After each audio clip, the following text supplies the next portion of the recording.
السلام علیکم ورحمۃ اللہ وبرکاتہ نحمدہ ونصلی علی رسولہ الکریم اما بعد فقد قال اللہ تعالی فی کلامہ المجید والفرقان الحمید فاعوذ باللہ من الشیطان الرجیم بسم اللہ الرحمن الرحیم یا ایہا الناس انتم الفقراء الی اللہ واللہ هو الغنی الحمید۔ تمام تعریف اس اللہ رب العالمین کے لیے جو ہمیں دین کی باتیں کہنے اور سننے کی توفیق عطا فرماتا ہے۔ ان گنت بے شمار درود و سلام سب سے آخری نبی محمد الرسول اللہ صلی اللہ علیہ وسلم پر۔ آج کی سیٹرڈے کی اسپیشل کلاس میں انشاءاللہ ٹاپک جو آپ کے سامنے رکھنا ہے وہ ہے دعا، اہمیت، فضیلت، آداب اور دعائیں کیوں قبول نہیں ہوتی ہے۔ یہ کچھ پوائنٹس میں انشاءاللہ آپ کے سامنے رکھنے کی کوشش کروں گا۔ اللہ رب العالمین ہم تمام کو کہہ کر اور سن کر عمل کرنے کی توفیق عطا فرمائے، آمین تقبل یا رب العالمین۔ آج کا ہمارا ٹاپک ہے دعا، جس کا سب سے پہلا پوائنٹ ہمارا ہوگا دعا کی اہمیت اور فضیلت۔ یہ بڑے بگ پوائنٹ، جس کو بڑے پوائنٹ بنا لیں آپ، اور اس کے انڈر میں چھوٹے چھوٹے پوائنٹ میں انشاءاللہ آپ کے سامنے ذکر کروں گا۔ تو سب سے پہلی چیز جو میں آپ کے سامنے رکھوں گا اس ٹاپک کے اندر وہ ہے دعا کی اہمیت اور فضیلت۔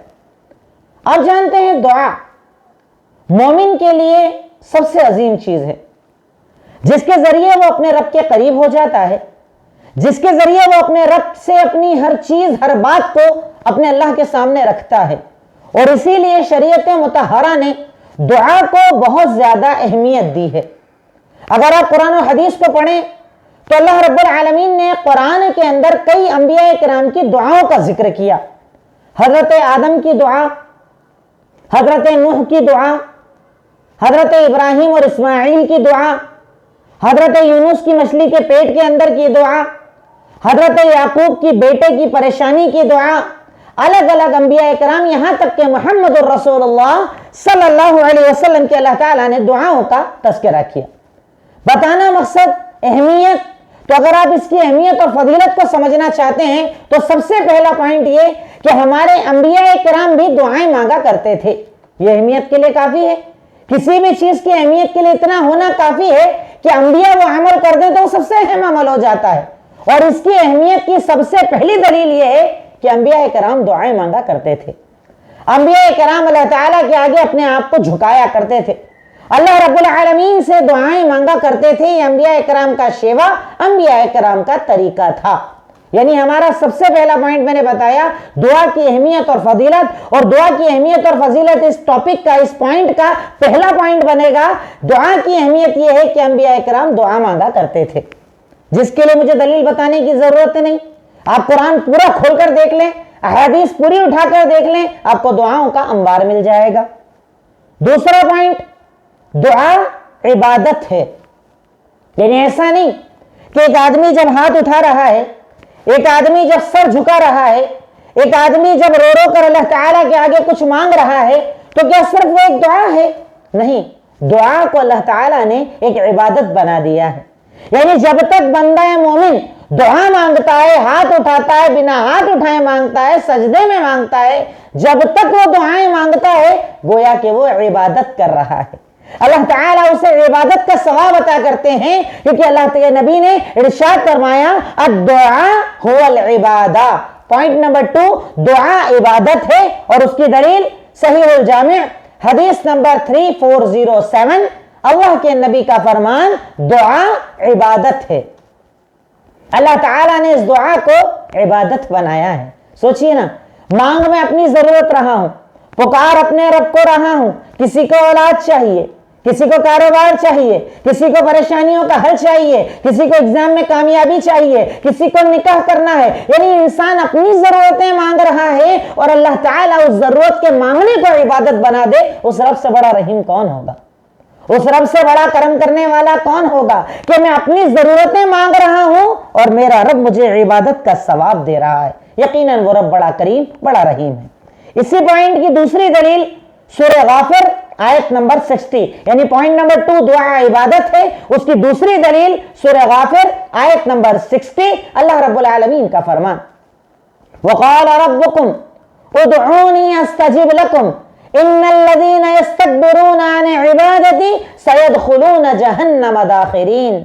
کہ تم لوگ مجھ سے دعا مانگو، یعنی اللہ تعالیٰ ارشاد فرماتے ہیں کہ تم لوگ مجھ سے دعا مانگو، میں تمہاری دعاؤں کا جواب دوں گا، میں تمہاری دعائیں قبول کروں گا، میں تمہاری دعاؤں کو قبول کرتا ہوں اور تمہاری باتوں کو پورا کر دیتا ہوں۔ اور اس کے آگے ارشاد فرمایا کہ سنو، ان الذین یستکبرون عن عبادتی، وہ لوگ جو میری اس عبادت سے اعراض کرتے ہیں انہیں جہنم میں ڈال دیا جائے گا۔ اللہ اکبر۔ یعنی اللہ تعالیٰ کا واقعی اگر ایک کرم مومن دیکھے نا تو سمجھ میں نہیں آتا، دماغ کام نہیں کرتا۔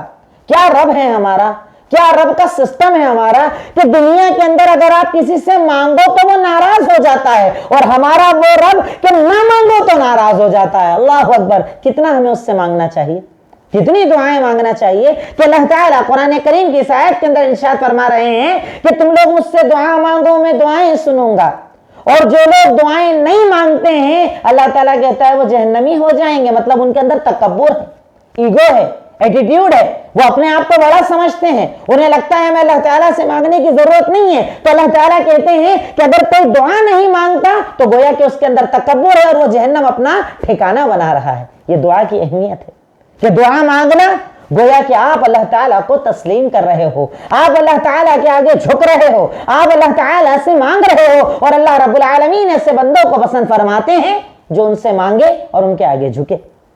پوائنٹ نمبر 3، دعا سے اپنی محتاجگی کا احساس بھی ہوتا ہے۔ جیسے ہوتا ہے نا کبھی کبھی بڑا ایگو، ایٹیٹیوڈ، بڑا پن، پیسہ آ گیا، دولت آ گئی، شہرت، عزت، ہم اپنے آپ کو بڑا سمجھنے لگتے ہیں۔ دعا کی خاصیت یہ ہے کہ جو بندہ زیادہ دعا مانگتا ہے نا اس کے اندر جھکاؤ زیادہ آتا ہے، محتاجگی کا احساس آ جاتا ہے۔ میں کتنا محتاج ہوں، کیا میری طاقت ہے، کیا میری قوت ہے، کیا ہے میرے پاس؟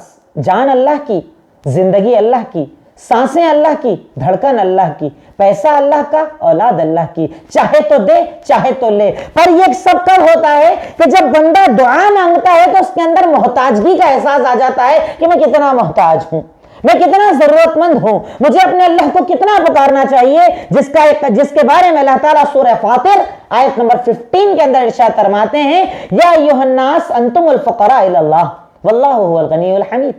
اے لوگوں، تم سب کے سب اللہ کے فقیر ہو، اور اس کائنات میں اگر کوئی ذات قابل تعریف اور بے نیاز ہے تو وہ صرف اللہ کی ذات ہے۔ تم تو محتاج ہو، تم تو فقیر ہو، ہر حال میں پکارتے ہو، ہر حال میں مانگتے ہو، ہر چیز مانگتے ہو، چھوٹے ہو تو بڑا ہونا مانگتے ہو، بڑے ہو تو نکاح مانگتے ہو، نکاح ہو گیا اولاد مانگتے ہو، اولاد ہو جائے کاروبار مانگتے ہو، کاروبار آ گیا بڑھاپے سے ڈرتے ہو، پھر دعا مانگتے ہو، بڑھاپا آ جائے بیماریوں سے پناہ مانگتے ہو، اور بیماری آ جائے تو موت کے اچھے کی پناہ مانگتے ہو۔ یعنی تم مانگتے ہی رہتے ہو، محتاج ہو تم۔ کیا ہے تمہارے پاس؟ کس بات پر یہ اکڑ، کس بات پر یہ تکبر؟ تو دعا کی خاصیت یہ ہے کہ جب بندہ دعا مانگتا ہے تو اس کے اندر محتاجگی کا احساس آ جاتا ہے، وہ اپنی اصلیت، جیسے ہم اپنے آپ کو کیا کہتے ہیں؟ بندہ، عبد۔ عبد مطلب کیا ہوتا ہے؟ محتاج۔ بندہ، عبد مطلب غلام کو عبد کہا جاتا ہے، یعنی جو محتاج ہوتا ہے اسے عبد کہا جاتا ہے، اور ہم عبد ہیں، ہم بندے ہیں۔ تو بندگی کا احساس، جیسے آپ نے اس پوائنٹ کو چاہے تو آپ یہ لکھیں کہ محتاجگی کا احساس، یا یہ بھی لکھ سکتے ہیں بندگی کا احساس آ جاتا ہے، بندے ہونے کا یقین ہو جاتا ہے جب بندہ اللہ تعالیٰ سے دعائیں مانگتا ہے۔ چوتھا پوائنٹ، دعا جو ہے سب سے زیادہ عزت والی چیز ہے۔ اللہ کی نظر میں دعا سب سے زیادہ عزت والا عمل ہے، یعنی اللہ تعالیٰ اس سے انسان کو بڑی عزت دیتا ہے، دعا مانگنے والے کو عزت دیتا ہے، جھکنے والے کو عزت دیتا ہے۔ تو اللہ رب العالمین کی نظر میں دعا قابل عزت چیز ہے، سب سے زیادہ عزت والی چیز اللہ رب العالمین نے دعا کو بنایا ہے۔ اس کی دلیل صحیح الجامع حدیث نمبر 5392، صحیح الجامع حدیث نمبر 5392 کہ دعا بہت زیادہ عزت والی چیز ہے۔ اللہ کے نبی کا فرمان، لیس شیء اکرم علی اللہ، اللہ کے نبی ارشاد فرماتے ہیں کہ اللہ کی نظر میں اگر سب سے زیادہ کوئی عزت والی چیز ہے تو وہ ہے اللہ سے دعا مانگنا۔ مانگنا عزت والی چیز ہے، یہ مانگ رہا ہے نا مطلب عزت والا ہے، یہ پکار رہا ہے نا مطلب عزت والا ہے، یہ جھک رہا ہے نا مطلب عزت والا ہے، یعنی وہ جھکنے والا، مانگنے والا اللہ کی نظر میں سب سے زیادہ عزت والا بن جاتا ہے۔ کتنی عظیم چیز ہے یہ دعا، کتنی پیاری چیز ہے یہ دعا، جس سے ہم لوگ پرہیز کرتے ہیں۔ بہت زیادہ پریشان ہو تو مانگتے ہیں، عام حالت میں تو ہمارے ہاتھ بھی نہیں اٹھتے، ہماری آنکھیں بھی نہیں جھکتی، ہمارا سر بھی نہیں جھکتا، کیونکہ ہم دعا کی اہمیت اور فضیلت کو نہیں سمجھتے۔ دعا کی اہمیت، نیک بندوں کی نشانی ہے دعا. یہ پوائنٹ نمبر 5. نیک بندوں کی نشانی ہے دعا. یعنی جو بندہ نیک ہوتا ہے نا، اس کی پہچان یا اس کی نشانی ہوتی ہے کہ وہ دعا مانگتا ہے. یہ میں نہیں کہہ رہا. اللہ تعالیٰ ارشاد فرماتے ہیں سورہ انبیاء آیت نمبر 90. ارشاد فرمایا یدعوننا رغبا ورہبا وقانوا لنا خاشعین. اللہ تعالیٰ اپنے نیک بندوں کا تذکرہ کرتا ہے. میرے نیک بندے کون، نیک کون، پسندیدہ کون، میں کن سے راضی ہوتا ہوں. تو ان کے اندر ذکر کرتے ہوئے ارشاد فرمایا کہ ان کی خاصیت یہ ہے یدعوننا رغبا ورہبا. کبھی ڈر ڈر کے پکارتے ہیں، کبھی لالچ کر کے پکارتے ہیں. یعنی کبھی تو پکار رہے ہیں اللہ جہنم سے بچا، قبر سے بچا، عذاب سے بچا، ڈر رہے ہیں. اور کبھی لالچ کر کے پکار رہے ہیں اللہ جنت دے، نعمت دے، مال دے، دولت دے، اولاد دے. یعنی کبھی لالچ کر کے دعا مانگتے ہیں اور کبھی ڈر ڈر کے دعا مانگتے ہیں. دونوں حالت میں وہ اللہ کے نیک بندے ہیں. اللہ انہیں پسند فرماتے ہیں. اللہ تعالیٰ کے پسندیدہ بندے ہیں وہ جو اللہ تعالیٰ سے دعا مانگتے ہیں. آپ یعنی سوچ کر تو دیکھیے کہ مانگنے والوں کو اللہ تعالیٰ کتنی فضیلتیں دے رہا ہے. کیونکہ اللہ تعالیٰ مانگنے والوں کو بہت پسند کرتا ہے. جو صرف اس سے مانگے، جو صرف اس کے آگے جھکیں، جو صرف اس کو پکارے اور اس کے آگے اپنا سر جھکا دیں، اپنے آپ کو جھکا دیں، ایسے بندوں کو اللہ رب العالمین بہت زیادہ پسند فرماتے ہیں. Point number 6. دعا مانگنا اللہ کا حکم ہے. یہ میں آپ کو دعا کی اہمیت اور فضیلتیں بتا رہا ہوں کہ دعا مانگنے کی ایک اور خاصیت، اہمیت یا فضیلت کیا ہے کہ دعا مانگنا اللہ کا حکم ہے. اللہ تعالیٰ حکم دیتا ہے کہ مجھ سے مانگو. اللہ تعالیٰ قرآن کریم کے اللہ تعالیٰ حدیث نبوی ہے، حدیث قدسی اس کو کہا جاتا ہے. صحیح مسلم حدیث نمبر 2577 جسے حدیث قدسی کہا جاتا ہے. یعنی وہ حدیث جس میں اللہ رب العالمین اپنے بندوں سے ارشاد فرماتے ہیں، اپنے بندوں سے گفتگو کرتے ہیں. حدیث قدسی بڑی پیاری یہ روایت ہے. دعا مانگنے والوں کے لیے بڑی پیاری روایت ہے. اور اس کے بعد بھی اگر کسی میں دعا مانگنے کا جذبہ نہ آئے، گویا کہ اس نے اپنے رب کو پہچانا ہی نہیں، وہ اپنے رب کو جانتا ہی نہیں ہے، وہ اپنے رب سے اپنا تعلق مضبوط کرنا ہی نہیں چاہتا. جو اس دعا کا مطلب نہ سمجھے، جو اس دعا کی اہمیت کو نہ سمجھے. تو دعا کی اہمیت میں پوائنٹ نمبر 6، دعا مانگنا اللہ کا حکم ہے. دلیل صحیح مسلم حدیث نمبر 2577 بڑی پیاری روایت ہے. ارشاد فرمایا، اللہ تعالیٰ ارشاد فرماتے ہیں یا عبادی کلکم ضال الا من ہدیتہ فاستہدونی اہدیکم. اے میرے بندو، تم سب کے سب گمراہی پر ہو سوائے اس کے جسے میں ہدایت کا راستہ دکھا دوں. تو سنو، فاستہدونی، مجھ سے ہدایت کی دعا مانگو، میں تمہیں ہدایت کا راستہ بتا دوں گا. دیکھو اللہ تعالیٰ یعنی گویا کے بندے کو دعا مانگنے کا ادب سکھا رہا ہے. اللہ رب العالمین کیا کہہ رہا ہے کہ تم سب گمراہ ہو سوائے اس کے جو مجھ سے ہدایت مانگے. تو مجھ سے ہدایت مانگو، میں تمہیں ہدایت کا راستہ دے دوں گا. اس کے آگے ارشاد فرمایا یا عبادی کلکم جائعون. اے میرے بندو سنو، تم سب کے سب بھوکے ہو سوائے اس کے جس سے میں کھانا کھلا دوں. فاستطعمونی اطعمکم. تم مجھ سے کھانا مانگو، میں تمہیں کھانا کھلاؤں گا. یعنی کھانا کھلانے والا کون؟ اللہ. اگر بندہ سچے دل سے جھک کر اللہ تعالیٰ سے دعا مانگ لے، کاروبار کی تنگیاں، کاروبار کی پریشانیاں، بھوکمری، کسی بھی چیز کے لیے رب کہتا ہے وعدہ اللہ رب العالمین کا اگر مانگو گے تو میں تمہیں کھانا دوں گا. اس کے آگے ارشاد فرمایا سنو اے ابن آدم، تم سب کے سب ننگے اور برہنہ ہو سوائے اس کے جسے میں کپڑا پہنا دوں. مجھ سے کپڑا مانگو، میں تمہیں کپڑا پہناؤں گا. اور اس کے بعد ارشاد فرمایا اے میرے بندو، تم رات دن گناہ کرتے ہو، سنو میں گناہوں کو معاف کرتا ہوں. فاستغفرونی اغفر لکم.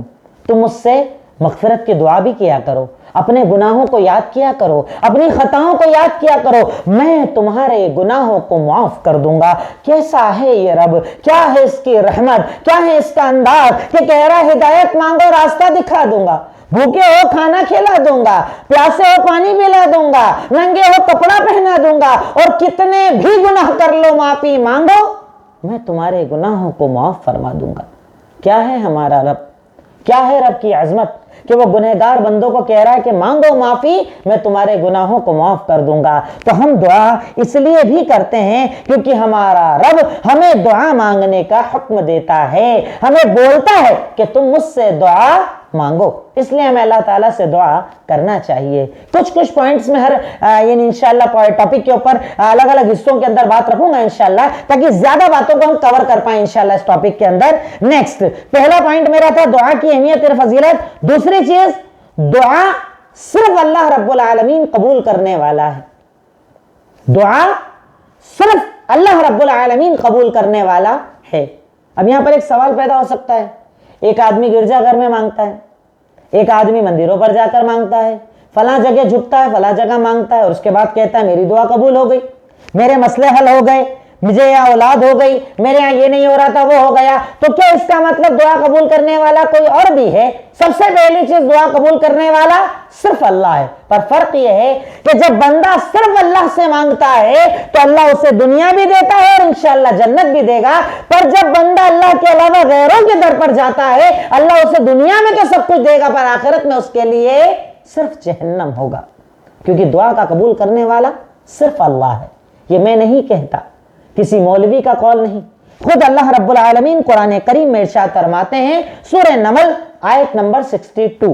میں آپ کو پوائنٹ نمبر 2 پر بات کر رہا ہوں کہ دعا صرف اللہ رب العالمین قبول فرماتے ہیں، اور اس کے اندر دلیل سورہ نمل آیت نمبر 62۔ یہ پہلی دلیل ہے ہماری۔ اللہ تعالیٰ ارشاد فرماتا ہے، امن یجیب المضطر اذا دعاہ وَيَكْشِفَ السُّوءَ وَيَجْعَلَكُمْ خُلَفَاءَ الْأَرْضِ أَإِلَٰهٌ مَّعَ اللَّهِ قَلِيلًا مَّا تَذَكَّرُونَ۔ اب اللہ تعالیٰ یہاں پر باقاعدہ اپنے بندوں سے کوشچن کر رہے ہیں، کوشچن والا انداز ہے۔ اللہ تعالیٰ کفار مکہ کو سمجھانے کے لیے کوشچن کر رہے ہیں اللہ کے نبی کے ذریعے۔ کیا کہا؟ سنو، بتاؤ جب تم میں سے کوئی انسان بڑی مجبوری، بڑی پریشانی کے اندر آ جاتا ہے، کچھ سمجھ میں نہیں آتا راستہ، اور وہ رب کو پکارتا ہے، تو بتاؤ اس کی پریشانی دور کون کرتا ہے؟ اکیلا ہے، تنہا ہے، پریشانیوں نے گھیر لیا ہے، نکلنے کا راستہ نہیں ہے، ہر حال میں پھنس گیا ہے، تکلیفوں کے اندر ہے، اور جب وہ پکارتا ہے تو بتاؤ کون دور کرتا ہے؟ اب اللہ کوشچن کرتا ہے، بتاؤ کہ اللہ کے سوا کوئی ہے کرنے والا؟ کیا تم لوگ غور نہیں کرتے؟ کیا تم لوگ پڑھتے لکھتے نہیں؟ کیا تم لوگ سمجھتے نہیں؟ یعنی اللہ کے سوا کوئی نہیں ہے دعا قبول کرنے والا، صرف اکیلا وہی تنہا ہے جو تیری دعاؤں کو قبول کرتا ہے۔ کتنی بڑی چیز اللہ نے آسانی سے بتا دی، اور کتنی بڑی چیز مسلمان کو سمجھ میں نہیں آئی کہ وہ دعاؤں کے لیے بھٹک رہا ہے، اور اللہ کہہ رہا ہے مجھ سے مانگ، میں تیری دعاؤں کو قبول کرنے والا ہوں۔ اسی پوائنٹ کی دوسری دلیل اللہ تعالیٰ ارشاد فرماتے ہیں، سورہ بقرہ آیت نمبر 187، وَإِذَا سَأَلَكَ عِبَادِي عَنِّي فَإِنِّي قَرِيبٌ اجیب دعوت الداعی اذا دعان فلیستجیبوا لی ولیؤمنوا بی لعلہم یرشدون۔ اے محمد الرسول اللہ، اللہ کے نبی کو خطاب کیا جا رہا ہے کہ جب میرا بندہ آپ سے میرے بارے میں سوال کرے، بندہ آیا پوچھا اللہ کے نبی سے، ہمارا رب کیسے سنتا ہے، ہمارا رب دعائیں کیسے قبول کرتا ہے، بتائیے نا، سمجھائیے نا، ہمارے رب کے بارے میں بتائیے نا۔ یعنی سوال کا انداز دیکھیے کتنا پیارے انداز میں اللہ رب العالمین ہمیں سمجھا رہے ہیں کہ جب آپ سے میرا بندہ میرے بارے میں سوال کرے تو سجائیے، جانتے ہیں آنسر کیا دینا ہے آپ کو جواب یہ دینا ہے، انی قریب، میں اپنے بندے کے قریب ہوں۔ اب قریب لفظ کا کسی بھی لینگویج میں ترجمہ کر لیجئے۔ قریب کس کو کہتے ہیں آپ؟ جو سنتا نہیں، جو دیکھتا نہیں، جو جانتا نہیں، جو محتاج، جو ضرورت دو بتانے والوں کا محتاج، جس تک بات پہنچانی پڑے، وہ قریب نہیں۔ قریب وہ جو قریب ہو۔ اچھا، اللہ رب العالمین اس چیز کو اور زیادہ کلیئر کر رہا ہے، یعنی اللہ تعالیٰ نے پہلے یہ تو بول دیا کہ میں قریب ہوں، پر اللہ تعالیٰ ڈیٹیلنگ کر رہا ہے، اور زیادہ ڈیٹیل میں بتا رہا ہے کہ قریب کے معاملے میں کنفیوژن ہو تو آیت کو پوری پڑھ لینا۔ اس آیت میں آگے بتا دیا انی قریب، اور قریب ہونے کا مطلب کیا؟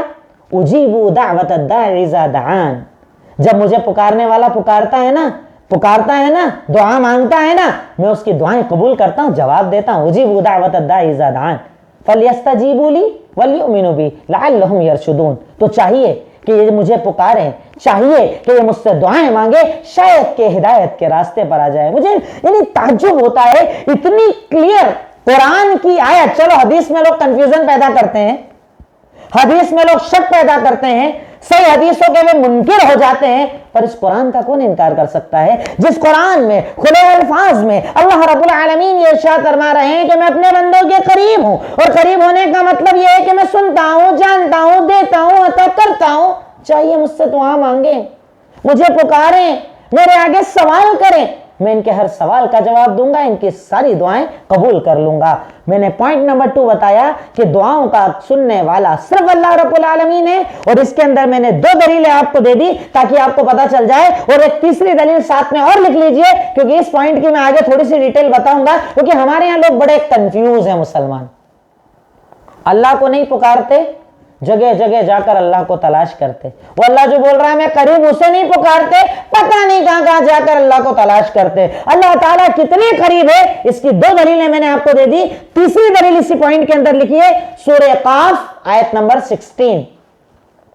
اللہ تعالیٰ نے ارشاد فرمایا وَنَحْنُ أَقْرَبُ إِلَيْهِ مِنْ حَبْلِ الْوَرِيدِ.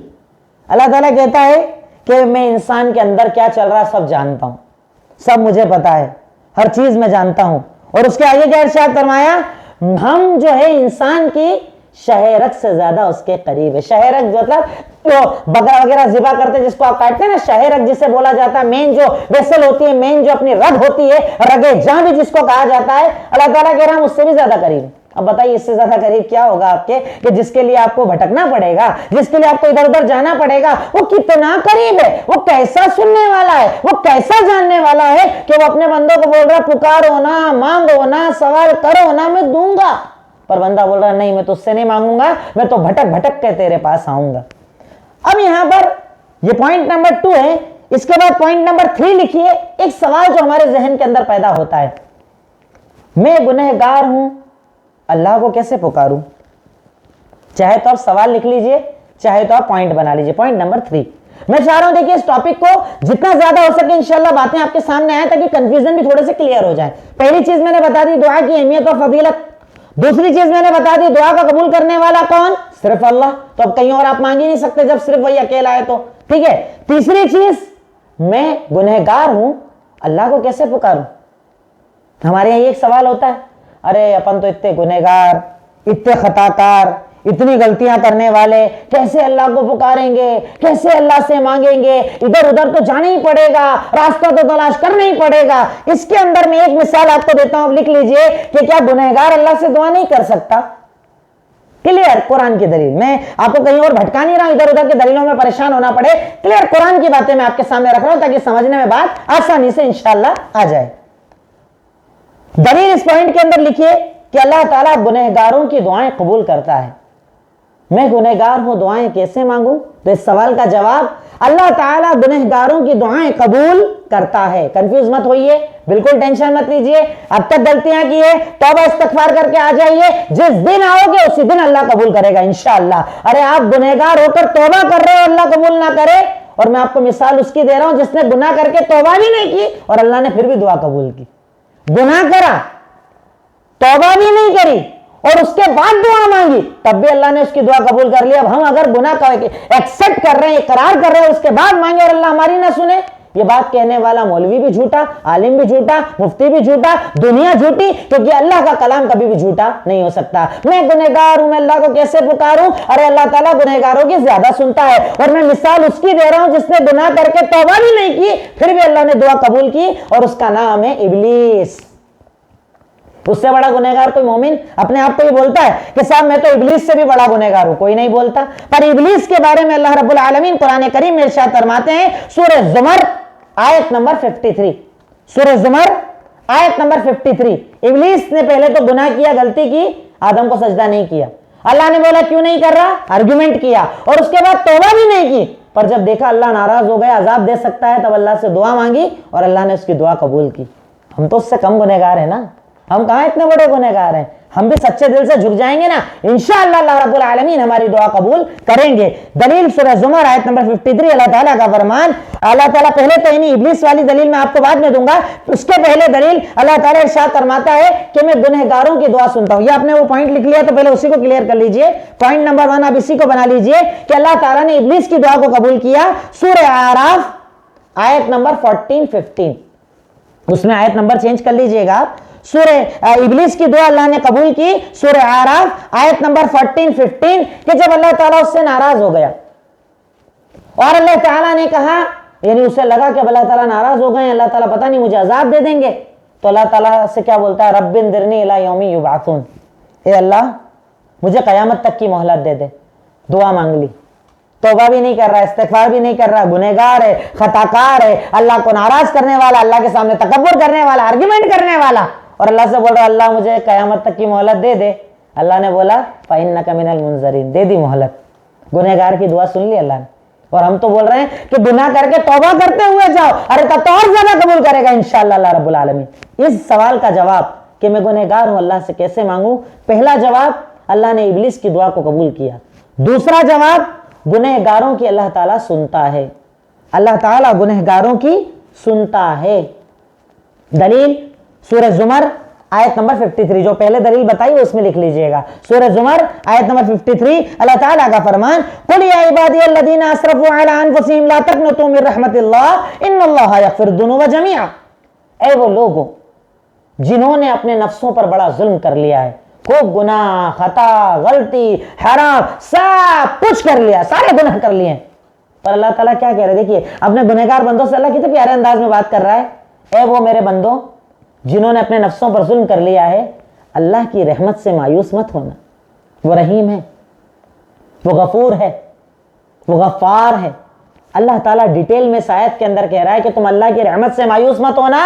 اگر تم توبہ کرو گے تو اللہ تمہارے سارے گناہوں کو معاف کر دے گا, کیونکہ وہ غفور بھی ہے اور رحیم بھی ہے, معاف کرنے والا بھی ہے اور رحم کرنے والا بھی ہے. اللہ اکبر. ایسے رب سے دور بھاگا جائے, ایسے رب کے لیے کہیں اور ذریعے تلاش کیے جائیں جو بول رہے ہیں مانگو نہ, پکارو نہ, مت مایوس ہو. ابلیس کی سن لی, ہماری کیوں نہیں سنے گا اللہ رب العالمین؟ اور وہ تو ہمارے قریب, وہ تو ہماری سنتا ہے, وہ تو ہمیں جانتا ہے. تو یہاں پر دوسری دلیل میں نے آپ کو بتائی. پہلی دلیل ابلیس والی دلیل کہ اللہ نے اس کی دعا سنی, یعنی گنہگار کی سنتا اللہ رب العالمین. دوسری دلیل گنہگاروں کی اللہ سنتا, میں نے بتایا سورہ زمر آیت نمبر 53. تیسری دلیل اللہ سے تیرا کوئی گناہ چھپا ہوا تھوڑی, بھئی اس کے سامنے جانے میں تجھے شرم آنی چاہیے جو تجھے جانتا نہ ہو, پر جو تجھے اندر تک جانتا ہے اس کے سامنے مانگنے میں کیسی شرم؟ بھئی اگر آپ گناہ کرتے ہو تو کیا اللہ نہیں جانتا؟ آپ کے حرام اللہ نہیں جانتا؟ آپ کا چھپایا ہوا اللہ نہیں جانتا؟ آپ کا حرام رزق اللہ نہیں جانتا؟ آپ کے حرام عمل اللہ نہیں جانتا؟ ارے اللہ تو سب جانتا, تو جس سے تو چھپا ہی نہیں ہے اس سے کیسا شرمانا, اس سے کیوں نہ دعا مانگی جائے, اس سے کیوں نہ پکارا جائے. یہ دلیل ہے اس بات کی کہ گنہگار بھی اللہ تعالیٰ کو پکار سکتا ہے انشاءاللہ. اس پوائنٹ کی تیسری دلیل میں آپ کے سامنے رکھ رہا ہوں کہ اللہ سے کچھ بھی چھپا نہیں ہے. صرف ایک ہی سورت کے اندر, سورہ ملک آیت نمبر 13, سورہ ملک آیت نمبر 13, اللہ رب العالمین نے سورت کے اندر 12 بار ایک ہی آیت ارشاد فرمائی. 12 مرتبہ اللہ تعالیٰ نے قرآن میں الگ الگ جگہ کہا, اور سورہ ملک آیت نمبر 13 میں اللہ تعالیٰ نے یہ جملہ ارشاد فرمایا. یعنی پورے قرآن میں اللہ نے 12 بار یہ بات کہی ہے, علیم بذات الصدور, اللہ تیرے سینے کے اندر چھپے ہوئے راز کو بھی جانتا ہے, کچھ چھپا نہیں ہے. ایک مثال کے طور پر آپ کی ماں کے سامنے کچھ چھپا نہیں ہوتا. وہ کہتے ہیں نا ماں چہرہ دیکھ کے جان جاتی ہے کہ آپ کس پریشانی میں ہو, تو کیا آپ ماں سے چھپاتے ہو؟ چھپا ہی نہیں پاتے. اللہ تعالیٰ کہتا ہے, اللہ کی تو کوئی مثال ہی نہیں کسی سے, پر اللہ کہتا ہے دنیا بھر کی ماؤں میں 1%, میرے پاس 99% رحم. اور وہ جو اپنے بارے میں قرآن میں 12 بار کہہ رہا ہے کہ علیم بذات الصدور, تیرے سینے کے راز کو بھی جاننے والا ہے, تو اس سے کیسا پردہ, اس سے کیسے شرمانا؟ کیوں نہ اس سے دعا مانگی جائے, کیوں ادھر ادھر بھٹکا جائے, کیوں نہ ڈائریکٹ اسے پکارا جائے جو دینے والا اور عطا کرنے والا ہے. اس سے یہ بات کلیئر ہو جاتی ہے کہ اگر میں گنہگار ہوں تو بھی میں اللہ کو پکار سکتا ہوں. باتوں کو ترتیب سے سمجھتے جائیے تاکہ باتیں آپ کے ذہن کے اندر بیٹھتی جائے. دعا کی اہمیت اور فضیلت, اس پر میں نے آپ کو 6 پوائنٹ بتا دیے. دعا صرف اللہ سنتا ہے, اس پر 2 دلیلیں بتا دی. میں گنہگار ہوں, اللہ کو کیسے پکاروں, اس کے جواب میں نے آپ کو 3 دلیلیں دے دی. اس کی چوتھی دلیل لکھ لیجئے, اس کے اندر یعنی ایک چاہے تو الگ پوائنٹ بنا لیجئے. 3 پوائنٹ تو آپ کے سامنے ہو گئے. چوتھا پوائنٹ, ہمارے یہاں ایک بڑی بیوقوفی بھری لوگ مثال دیتے ہیں, بادشاہ تک جانے کے لیے وزیر لگتا کہ نہیں لگتا, تو اللہ تک ڈائریکٹ چلے جاؤ گے. ارے بادشاہ کو جب دعا مانگنی ہو تو کیسے مانگتے, بادشاہ سے کچھ چاہیے تو کیسے مانگتے, وزیر کی ضرورت لگتی ہے, اللہ تو ڈائریکٹ چلے جاؤ گے. میں کہتا ہوں یہ بڑا جاہل ہے, اس نے اپنے رب کو پہچانا ہی نہیں ہے, اسے اپنے رب کی عظمت کا احساس ہی نہیں ہے. یہ نعوذ باللہ اپنے رب کو دنیا کے بادشاہوں کی طرح سمجھتا ہے، پر میں نہیں سمجھتا، میرا قرآن نہیں سمجھتا، میرے نبی نے نہیں سمجھا، اور نہ میرے نبی نے مجھے ایسا سکھایا۔ ہمارے ایک عجیب سی پھوڑ پن اور جاہل والی مثال دی جاتی ہے۔ ہم کہتے ہیں اللہ کو پکارو تو کہتے ہیں ارے بادشاہ تک جانے کے لیے وزیر لگتا ہے کہ نہیں لگتا، اللہ کو کیسے پکاریں گے، اللہ کو ڈائریکٹ کیسے پکاریں گے؟ تو اس میں آپ کچھ چیزیں اپنے ذہن میں یاد رکھ لیجئے تو ایسے جاہلوں کو جواب دینا آسان ہو جائے گا انشاءاللہ۔ سب سے پہلی چیز، نعوذ باللہ، میرا اللہ دنیا کے بادشاہوں کی طرح جاہل نہیں ہے، میرا اللہ علیم ہے، علم والا ہے۔ دنیا کے بادشاہ تک جانے کے لیے وزیر اس لیے لگتا ہے کیونکہ وہ اپنی رعایا کو پہچانتا نہیں ہے، کس کو کیا ضرورت، کس کی کیا تکلیف، کس کی کیا پریشانی، کون کس قرضے میں، کون کس تکلیف میں، جب تک بتایا نہ جائے اسے پتہ نہیں چلتا تو وہ جاہل ہے۔ پر میرا اللہ تو علیم ہے، علم والا ہے، اسے اپنے ہر بندے کی خبر ہے، اس لیے میرے اللہ کے لیے مثال دینا جائز نہیں ہے۔ دوسری چیز، بادشاہ تک جانے کے لیے وزیر کیوں لگتا ہے؟ اس لیے لگتا ہے کیونکہ وزیر کا بادشاہ پر دباؤ ہوتا ہے۔ آپ ڈائریکٹ جا کر بولیے بادشاہ سلامت میرا یہ کام کر دو، ممکن ہے یس نو کچھ بھی ہو سکتا ہے، مانے نہ مانے ہو سکتا ہے، پر اگر آپ وزیر کو ساتھ لے کر چلے جاؤ تو بادشاہ پر کیا آ گیا؟ آپ دباؤ، یہ حکومت نہ پلٹ دے، تخت نہ پلٹ دے، لوگوں کو باغی نہ بنا دے، اب کیا اس کی بات مجھے سننا ضروری ہے؟ اب بتائیے کیا دنیا کے اندر کوئی ایسی طاقت ہے کہ اللہ نہ چاہے اور وہ کروا لے اور اللہ چاہے اور وہ رکوا دے؟ نعوذ باللہ، دنیا کے اندر ایسی کوئی طاقت نہیں جو اللہ تعالیٰ سے فیصلہ کروا سکے، کیونکہ وہ فعال لما یرید، جو چاہتا ہے کرتا ہے، اس کے فیصلوں کو کوئی بدل نہیں سکتا، اس پر کوئی دباؤ ڈال نہیں سکتا۔ تو اس لیے اللہ تعالیٰ کے لیے یہ جاہلوں جیسی مثال اگر آپ کے سامنے کوئی دے تو اسے سمجھانا کہ میرا اللہ تعالیٰ بڑا عظیم ہے، بڑا علیم ہے، بڑا خبیر ہے، بڑا علم والا ہے، اور وہ میرے قریب ہے، میں اسے پکاروں گا، میں اس سے مانگوں گا، کیونکہ میری صداؤں کا وہ جواب دیتا ہے۔ میں چاہ رہا ہوں کہ کچھ کنفیوژن بھی ساتھ میں کلیئر کرتا چلوں تاکہ پوائنٹ پورا کور ہو جائے انشاءاللہ آپ کے سامنے۔ نیکسٹ پوائنٹ، دعا کے ادب یا دعا کی شرطیں۔ دعا کے آداب کیا ہیں یا دعا کی شرطیں کیا ہیں؟ جو چاہے آپ پوائنٹس بنا سکتے ہیں۔ میں سمجھتا ہوں اتنی بات تو انشاءاللہ آپ سب کے سامنے کلیئر ہو گئی ہوں گی۔ دعا کے آداب کیا ہیں اور دعا کی شرطیں کیا ہیں؟ اب ہوتا ہے ٹھیک ہے ہم لوگ دعا تو مانگتے ہیں، دعا مانگ رہے ہیں، پر دعا ادب کے ساتھ نہ مانگی جائے تو کبھی کبھی وہ بھی قبول نہیں ہوتی۔ دعا کے ادب کیا ہیں؟ کیا ہے دعا کے آداب کہ جن کے ساتھ اگر بندہ دعا مانگے تو اللہ رب العالمین بندے کی دعا کو قبول فرماتے ہیں، اللہ تعالیٰ اس کی دعا کو رد نہیں کرتے؟ وہ کون سے ادب ہیں؟ دعا کے کچھ آداب ہوتے ہیں، جیسے ہر چیز کا ادب ہوتا ہے نا، کھانا کھانے کا ادب، پانی پینے کا ادب، سلام کا ادب، ملاقات کا ادب، ہر چیز کا ایک ادب ہوتا ہے نا۔ ویسے اللہ رب العالمین کے سامنے جب بندہ دعا مانگے تو دعا کے بھی کچھ آداب ہوتے ہیں۔ کیا ہے دعا کا ادب؟ سب سے پہلی چیز، صرف اللہ سے مانگا جائے، یہ پہلا ادب ہے دعا کا، صرف اللہ سے مانگا جائے، یہ دعا کا سب سے بڑا ادب ہے۔ جب دعاؤں کو آپ بھٹک بھٹک کر مانگتے ہو نا، اس وجہ سے بھی دعائیں آپ کی لیٹ ہو جاتی ہے قبولیت کے اندر۔ تو دعا کا سب سے پہلا ادب کیا ہے کہ دعا صرف اللہ سے مانگی جائے، اس کے سوا کسی اور سے نہ مانگو، اس کے سوا کسی اور کو نہ پکارو۔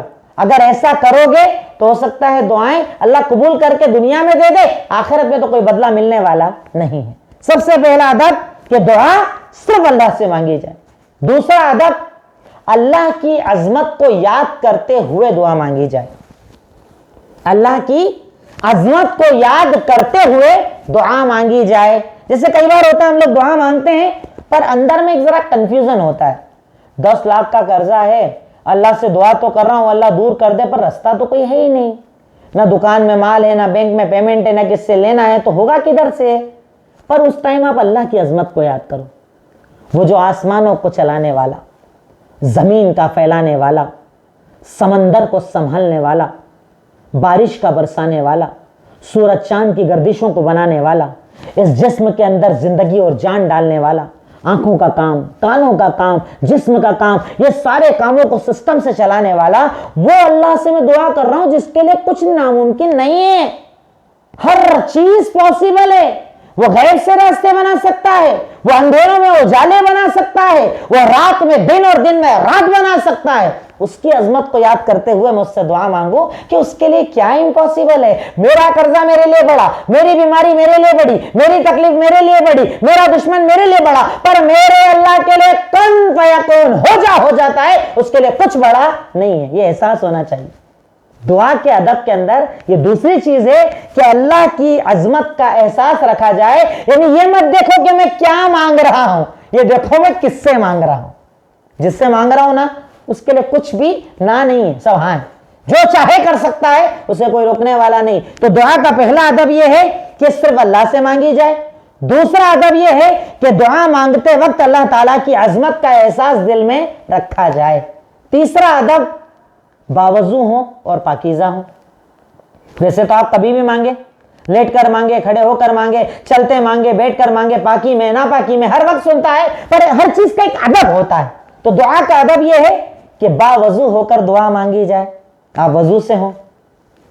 چوتھا ادب قبلے کی طرف آپ کا چہرہ ہو, چہرہ قبلے کی طرف کیجئے, باوضو ہو گئے, اللہ کی عظمت کا احساس آ گیا, صرف اللہ کے آگے ہاتھ اٹھ گئے. یہ 4 ادب ہے. چوتھا ادب قبلے کی طرف چہرہ ہو. پانچواں ادب ہاتھوں کو اٹھایا جائے. ہاتھوں کو اٹھانا اللہ بڑا پسند کرتا ہے.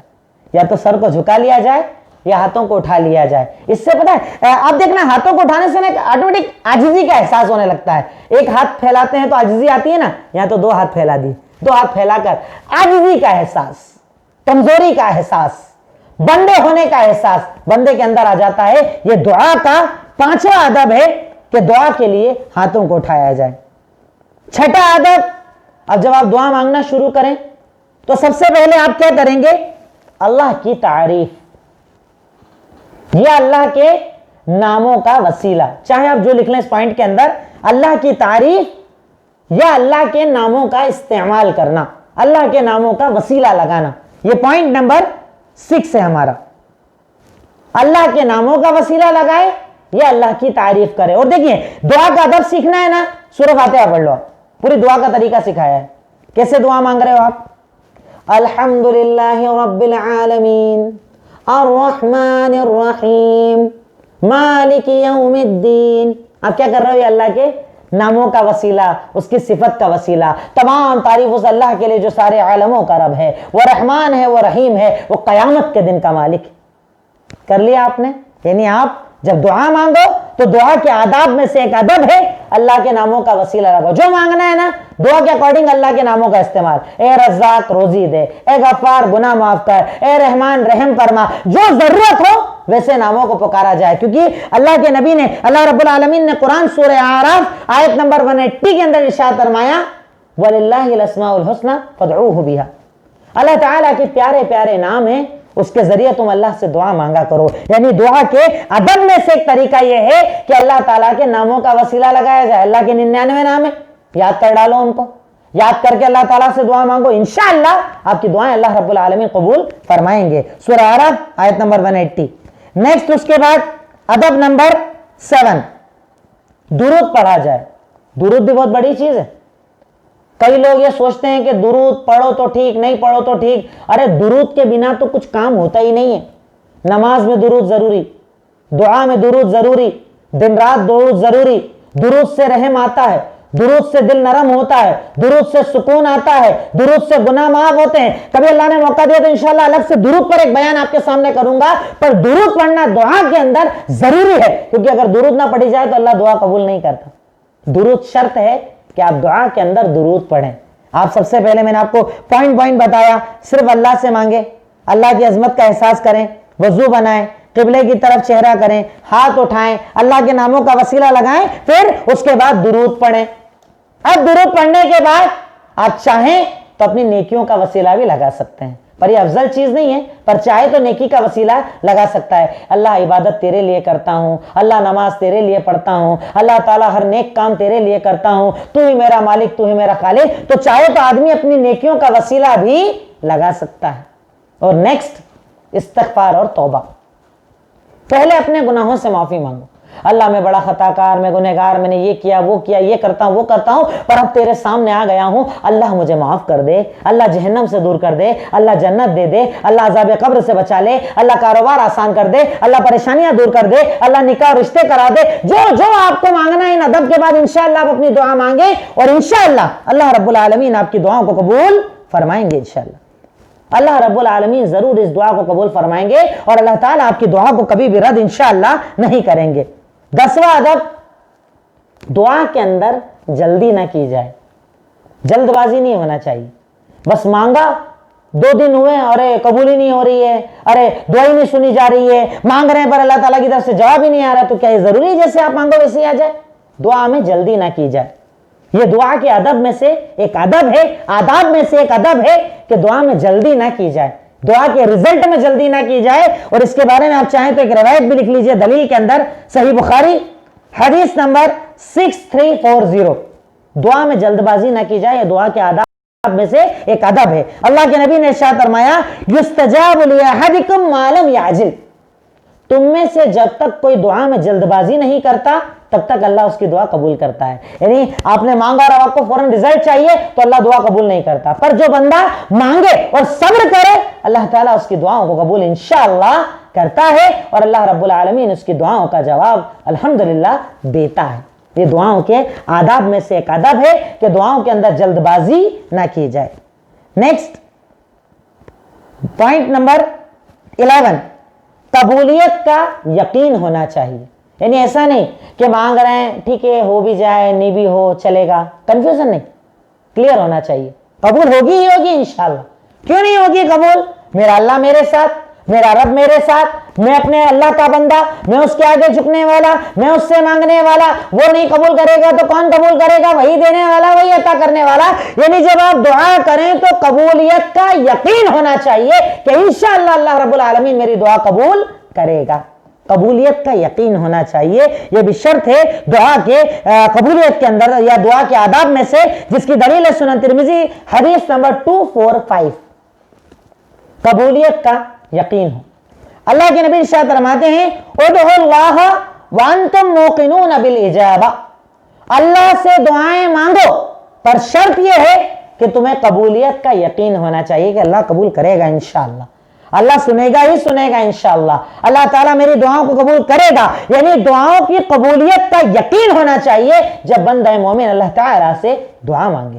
اور آخری شرط نمبر 12، جب دعا کرو تو دل حاضر ہونا چاہیے۔ ایسا نہیں کہ ایک فارمیلٹی چل رہی ہے، ہمارے یہاں زیادہ تر فارمیلٹی کے طور پر دعا مانگتے ہیں، یعنی نماز پڑھی بس ہاتھ اٹھانا ہے، مطلب اٹھانا ہے، ٹھیک ہے جو دل میں آیا بولا، دل کہیں اور دماغ کہیں اور، ایسی دعا قبول نہیں کرتا اللہ۔ دل حاضر ہونا چاہیے، رب کا یقین، رب کا تصور، اللہ مجھے دیکھ رہا، میں اللہ کو دیکھ رہا، ہاتھ اٹھا لیا اب قبول ہوگی انشاءاللہ۔ یعنی دعا کی قبولیت کا یقین بھی ہو اور ساتھ میں دل حاضر ہو، دماغ حاضر ہو، یقین کے ساتھ ساتھ میں حاضر بھی رہوں۔ ایسا نہیں کہ بس ہاتھ اٹھا کر دعا مانگ رہے ہیں، ہمارے یہاں لوگ غفلت میں دعا مانگتے ہیں اور اللہ تعالیٰ غافلوں کی دعا قبول نہیں کرتا ہے۔ اس میں آپ چاہیں تو دلیل لکھ لیں، سنن ترمذی حدیث نمبر 3479، سنن ترمذی حدیث نمبر 3479، اللہ کے نبی کا فرمان ان اللہ لا یستجیب دعاء من قلب اللہ، اللہ رب العالمین غافل دلوں کی دعا قبول نہیں کرتا۔ دل کہیں اور، دماغ کہیں اور زبان بول رہی ہے اللہ اللہ اللہ اللہ، ایسی دعاؤں کو اللہ رب العالمین قبول نہیں فرماتے۔ دل حاضر ہو، آپ یقین رکھیں کہ اللہ رب العالمین میری دعا کو قبول کریں گے انشاءاللہ، اللہ تعالیٰ میری دعا سنیں گے انشاءاللہ، میری دعا کو رد نہیں کیا جائے گا۔ یہ تو ہوئے دعا کے کچھ آداب۔ اب اس کا اگلا پوائنٹ لکھیے، دعا کیسے قبول ہوتی ہے۔ یہ بھی ایک مسئلہ ہے، دعا کیسے قبول ہوتی ہے۔ اب کئی لوگوں کو کیا لگتا ہے کہ بس دعا میں نے بولا اللہ مجھے لڑکا دے، بس لڑکا ہو گیا مطلب دعا قبول ہو گئی، نہیں ہوا مطلب دعا قبول نہیں ہوئی۔ تو دعا کیسے قبول ہوتی ہے، دعا کی قبولیت کے کیا طریقے ہوتے ہیں، یا دعا کیسے قبول ہوتی ہے، اس پوائنٹ کے اندر آپ ایک حدیث لکھ لیجئے، سنن ترمذی حدیث نمبر 3604، سنن ترمذی حدیث نمبر 3604۔ اب یہاں پر ہمیں دعا کی قبولیت کے طریقے اللہ کے نبی بتا رہے ہیں۔ ارشاد فرمایا ما من رجل